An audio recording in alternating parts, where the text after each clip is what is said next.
High, hello তুমি এখানে কেন আসছো? মানে উর্বি আসেনি? রাফসান, সরি রাফসান ভাইয়া, উর্বি আসেনি, আমি একাই আসছি। কেন, কোনো কাজ আছে এখানে? একটা কথা বলার ছিল, বলো। আপনার সাথে পিক তোলা আমার সুযোগ পাইনি, সেজন্য আপনি এখানে এসেছি। আচ্ছা, আপনার অসুবিধা হলে আমি চলে যেতে। না না, কোনো সমস্যা নাই। মানে তুমি তো উর্বি ফ্রেন্ড, তাই না? ওকে, আসো।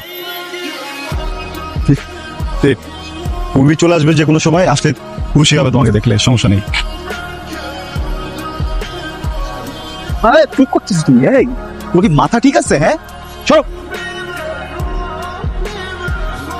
উর্বি, ওই আরে আমার কথা, পাগল নাকি তুমি? হ্যাঁ, পাগল করতেছো নাকি তুমি এখানে? সরি বলতে এখন ঠিক হবে না। কি মনে করছে মেয়েটা?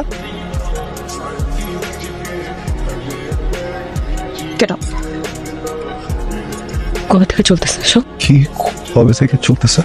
আমি না থাকা অবস্থা স্টুডিওতে আমার এই মেয়ে ফ্রেন্ডকে নিয়ে আস। আমি উঠতে দিতাম না তো। তোমার ফ্রেন্ড তোত লাগবি না, তোত লাগবি না, তোত একটা। তোমার না আমাকে ছাড়া ঘুম হয় না, খাওয়া হয় না, কিছু হয় না, গানে মনোযোগ দিতে পারো না, কিছু করতে পারো না। এখন কেমনে পারি? রাফসান কেমনে?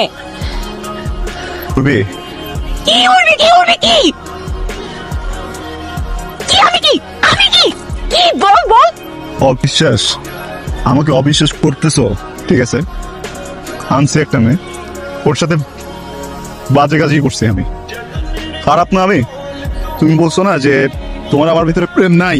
আজকে থেকে তোর আর আমার কোনো ধরনের যোগাযোগ নাই। তোর সাথে আমার কিছু নাই, তোর সাথে আমার মিউজিক নাই, তোর সাথে আমার কিছু নাই, তোর সাথে আমার কিছু নাই, বুঝছিস? তোর সাথে কিছু নাই।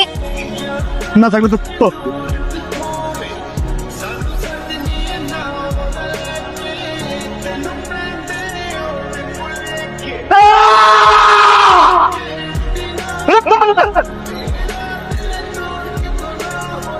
এই রফসান, কিরে ক্লার এঙ্গেজমেন্ট। দোস্ত, তুই জানোস না আজকে উর্বির এনগেজমেন্ট?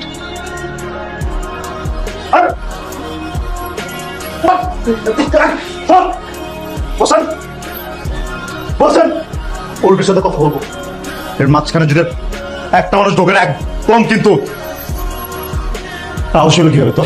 হ্যাঁ, আমি থাকতে আরেকটা ছেলেকে বিয়ে করতেছিস, বসে থাকবি সারাদিন আমার সাথে মিউজিক করবি, হ্যাঁ, সারাদিন আমার সাথে ঘুরে বেড়াবি, আমার সাথে কথা বলবি, সবকিছু আমার সাথে করবি, বলবি যে প্রেমিকার মতো আচরণ করা যাবে না, প্রেমিকার মতো আচরণ করা যাবে না, বলেন নিজে প্রেমিকার মতো আচরণ করবি, আমার সাথে অভিমান দেখাবি, সেই অভিমান আমি ভাঙবো, আরেকটা ছেলেকে কেন বিয়ে করবি? তারপরে আমি আসছিলাম তোমার কাছে, আমি কি তোমার সাথে জোর করে যোগাযোগ করছি?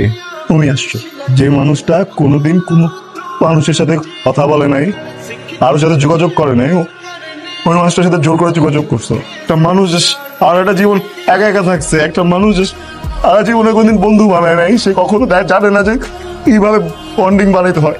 সেই মানুষটার কাছে যখন আসছো, ওই মানুষটাকে যখন অভ্যস্ত করছো, নিজের সাথে সারাদিন কথা বলছো, কেয়ার করছো, ওই মানুষটা তো প্রেমে পড়ে গেছে। মুখ দিয়ে বলছি কখনো? তোমাকে তো বলে নাই যে অনেক ভালোবাসে, বুঝছে? যে বুঝে গেছো, নিজে বুঝে আবার পেটও করছো যেন প্রেমের কথা না বলে সামনাসামনি।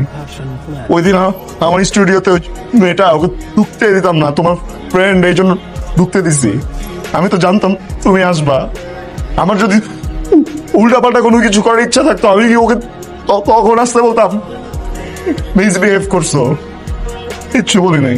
বাকি তোমার মতো তুমি আমাকে তোতলা বলছো, আমি তাও কিছু বলি নাই, কারণ আমি তোমার চোখে ভালোবাসা দেখছিলাম আমার জন্য। ভাবছি যে ফুল বুঝছো কি করে যাবে, আর যদি বিয়ে করবা তাহলে আমার সাথে ওই দিন ওটা কি ছিল? তোতলা মানুষটা কি কষ্ট দিতে অনেক ভালো লাগে, নিজে কষ্ট পাইলে চোখ থেকে পানি বের হয়। তোমার কি মনে হয় যে তোতলা মানুষের হার্ট কি আরেকটা অন্য কিছুতে বানানো থাকে? আমি না তোতলাই, এইখান থেকে তোতলা। একদম